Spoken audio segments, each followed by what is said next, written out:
Today I'm going to attempt to make gnocchi, which are Italian potato dumplings, usually made with potatoes and flour, and can be served with a variety of sausage, such as tomato, bolognese, pesto, alfredo, etc.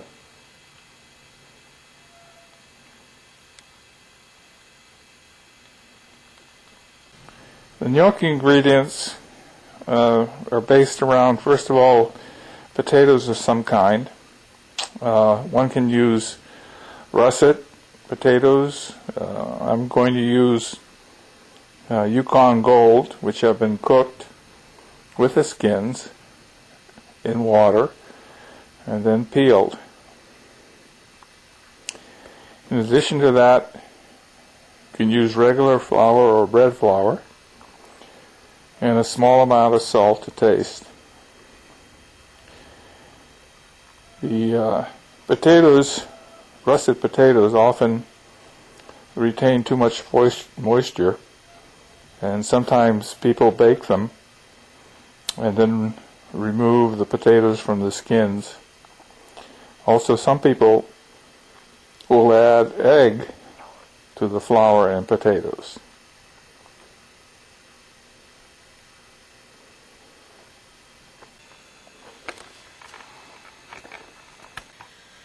So here we start out with the potatoes. The potatoes have been boiled and peeled, and then to facilitate the ricing of them, I cut them in half.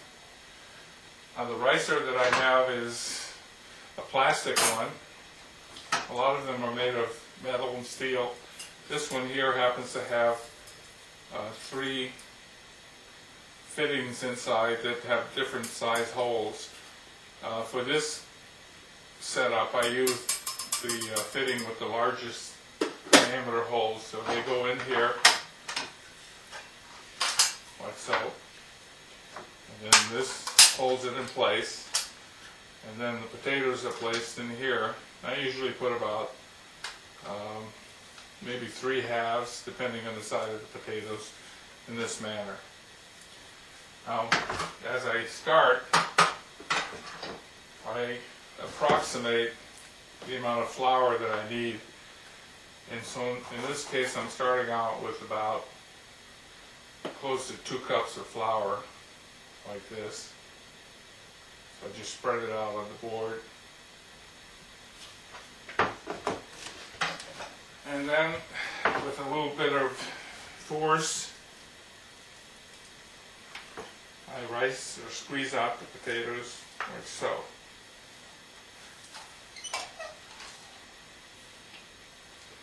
And then I repeat the process.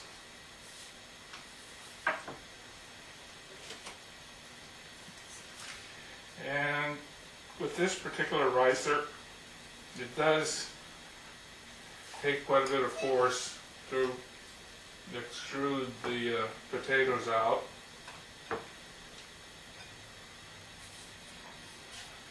I think it probably would make it easier if instead of having the potatoes, you maybe cut them in quarters, but in this case it seems to work out okay for me. And I kind of just spread them out.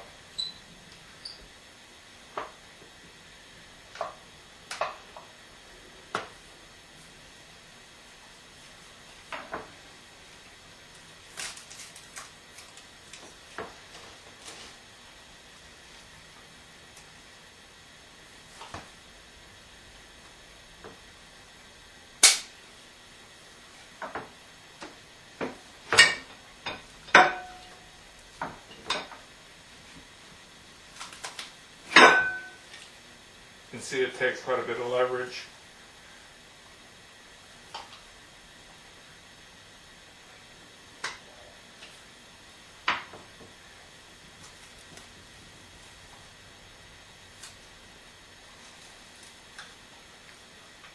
And get most of the potatoes off. Sometimes there's a few little pieces that remain stuck on the inside. Just squeeze those through like that.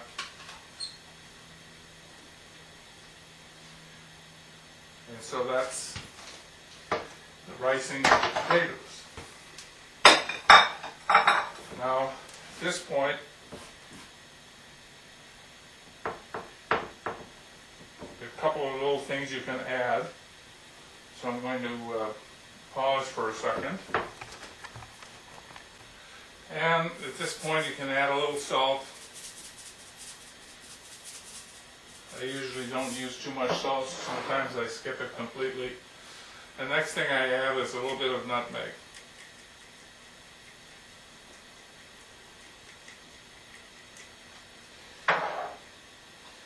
And at this point, put a little more flour on top. And I start my mixing. So I just try to bring the potatoes and the flours together. And at first, the flour has a tendency to kind of separate, but I think as you work it in, then the dough begins to form. Now some people at this stage of the game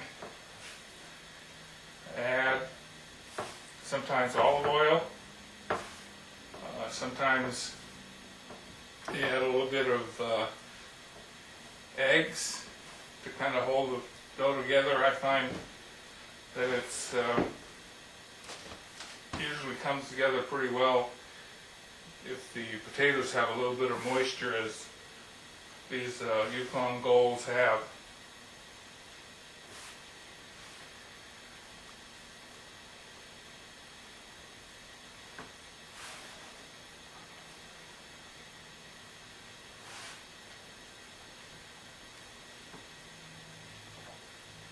And so you just keep working it until it all comes together. You pause for a minute. As I work this, bring all the little pieces in, and it seems to come together fairly well. Right now, the dough itself seems to leave some traces on the board, like that, which means it's a little bit on the moist side. So I bring a little more flour onto the board, and I just keep working it to a point where I feel it's just about right. Now, it's hard to describe what is right and what isn't. I think if you do this a few times, you can kind of feel that the dough is workable and not that sticky.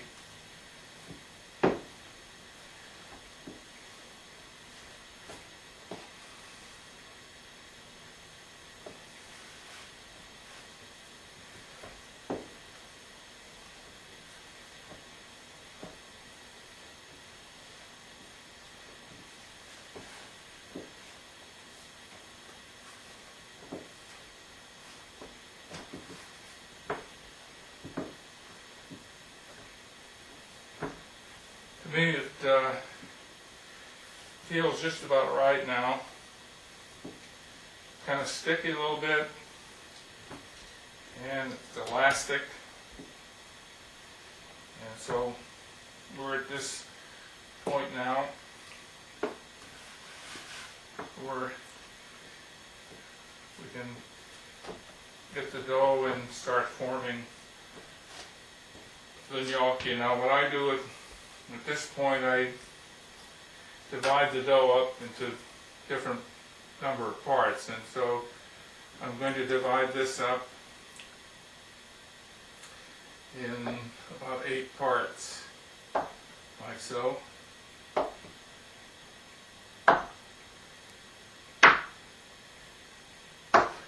then I'll work one of these parts one at a time. So the first step is to roll this out in the flour. kind of a long strip, so it's about probably ½ inch in diameter or thereabouts.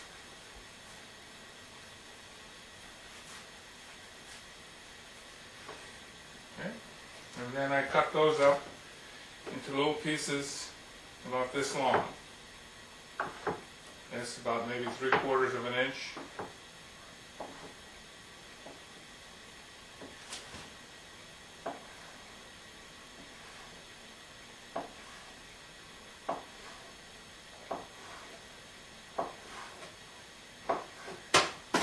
Then I keep a little bit of flour in the middle, and I just kind of run them around like that. And then they're ready to form into the gnocchi form.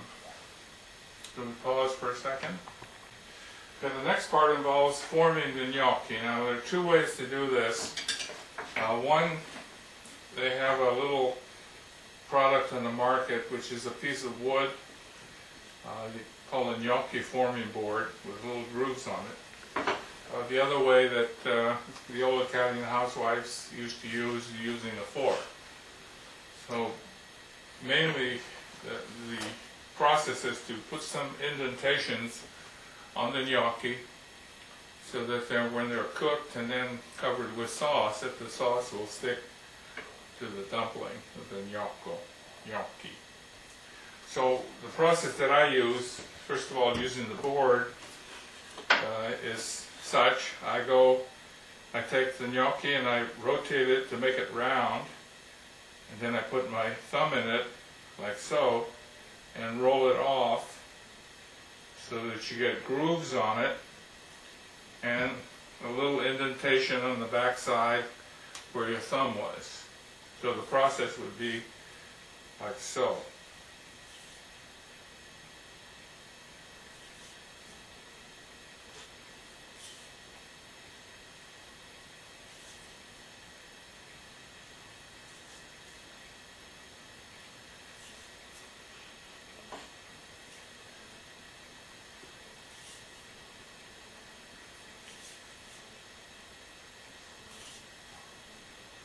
If you're doing this with a fork, then the procedure is somewhat similar in that you rotate this on the fork and then you squish it out like that.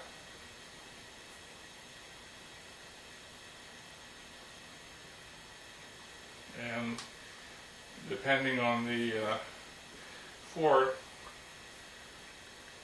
that the grooves are the width of the fork tines. So this is the procedure then for making the gnocchi, and you just repeat that for how many pieces that you have. Now, in terms of using these, you can use them the way they are fresh. You would drop them in a pot of boiling water, and they cook very rapidly, and I'll show you this at the conclusion of the gnocchi making sequence. You can also place them in a freezer and dry them. Excuse me, not dry them, but you can freeze them.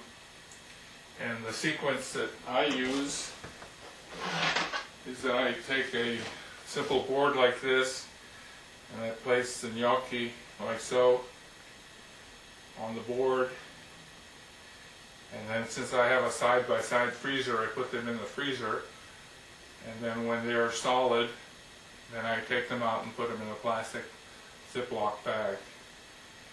And then the other method that I use is that I dry them, and I made a wooden rack that will hold these with a wire mesh, and the gnocchi will dry out, just air dry, and then when they're dried, then they can also be put in a Ziploc bag and frozen. Okay, this is the gnocchi drying board, or I use it also for drying pasta and raviolis. It's a wooden frame with mesh screen in it. So the way I work it out is that I take the gnocchi after they've been formed, and then I just spread them out on this, like so.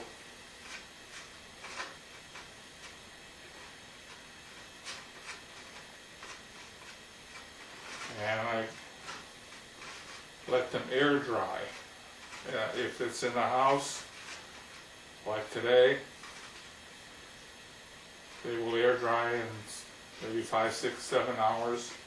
Sometimes in the summertime, I put them outside in the sun, and they also dry out in that period of time. This is a close-up of the gnocchi. So you see the indentation left by the thumb, as well as the grooves formed by either the board or the fork. And the grooves are designed so that they will accept sauce, and that causes the sauce to kind of stick to the gnocchi.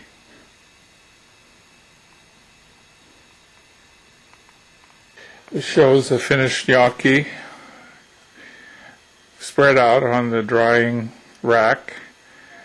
At this moment, you can see how many gnocchi were made, and at this point they're ready to be air dried. Devised a little system for the gnocchi. I have a little furnace heater vent, which is positioned so that it directs air down, and then the gnocchi rack is mounted directly across the shower enclosure. And so as the furnace goes on in the winter time, the warm air flows down through the gnocchi and the rack, and it facilitates the drying. In the summertime, as I mentioned before, I simply place the rack out on the sun, and it seems to be doing an adequate job. This is a close-up of the air-dried gnocchi, and if you compare them to the previous ones that were fresh, you notice that they've shrunk in size a little bit, and the lines and indentations are a little more visible. Preparation is the same as the fresh ones. Place in boiling water, and usually it doesn't take too long for the gnocchi to be ready to be removed from the water. Usually they sink to the bottom, and then when they're done they float to the top, and then you can remove them with a ladle and place them in a bowl with sauce and grated cheese.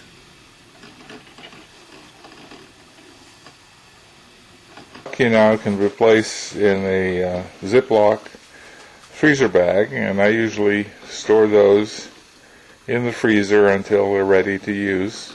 The fact that they're air dried, then the gnocchi do not stick together. They can break apart very easily when you're removing them from the Ziploc bag after they're frozen.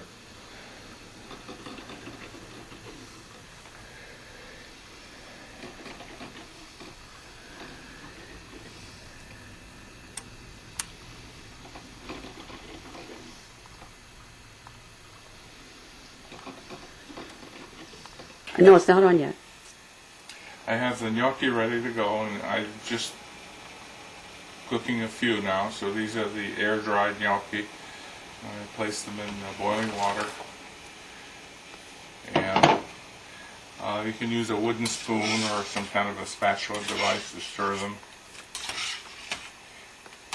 And what will happen here is that they will start to float to the top, and maybe 2-3 minutes at the most, sometimes 4, depending on the size of the gnocchi. We'll pause for a few more seconds while this happens.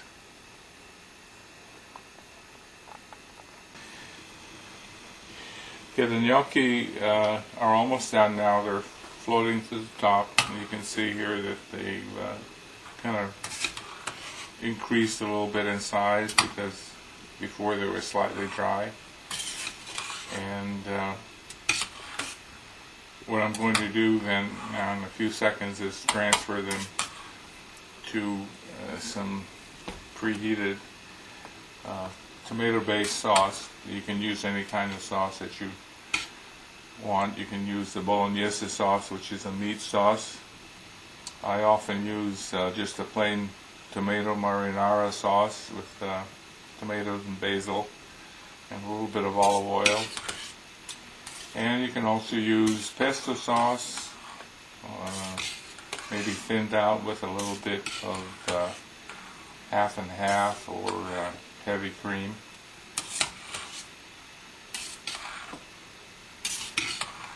And so the gnocchi are removed and placed in the sauce.